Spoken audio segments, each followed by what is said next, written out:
Where's Asha? And we're still asking that tonight. Where is 9-year-old Asha?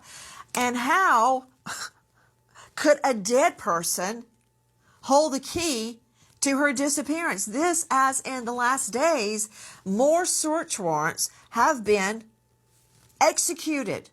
And we see an older model green sedan being towed away. Now, what does an older model green sedan, there it is, have to do with Asha disappearing from her own bed in the middle of the night?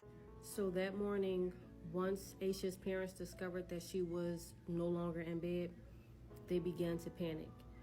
At first, they thought she might be hiding somewhere in the house or had gone to a relative's house that lived nearby.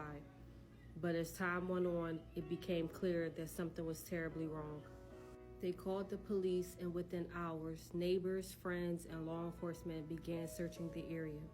Bloodhounds were brought in, but they couldn't pick up Aisha's scent. The Degree family clung to hope as volunteers combed nearby woods and fields looking for any sign of her. Then came the first clue. Searchers found some of Aisha's belongings near the road where she was last seen. The items found was a candy wrapper, a pencil, a green marker, and a yellow hair bow. They were found in a shed at a nearby business along the highway where Aisha had been seen running into the woods. These items were confirmed to be Aisha's, and this led investigators to believe that she had in fact been in the area. But the biggest discovery came over a year later. In August 2001, Aisha's backpack was found buried in a remote wooded area, about 26 miles away from her home in Burke County. The backpack had been wrapped in plastic, almost as if someone wanted to preserve it.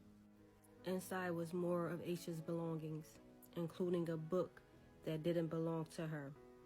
The book came from her school library, and no one knows how it ended up with Aisha. This discovery raised more questions than answers. How did her backpack get there? Did someone move it? Had Aisha been in this area herself? And why had it been buried so far from her home? Despite this significant clue, no new leads emerged, and the trail went cold once again. The search for Aisha was exhaustive, but the mystery only deepened. Investigators couldn't determine whether she ran away or if someone lured Aisha out of her house. Her family, holding on to faith, believed she was alive and out there somewhere, just waiting to come home.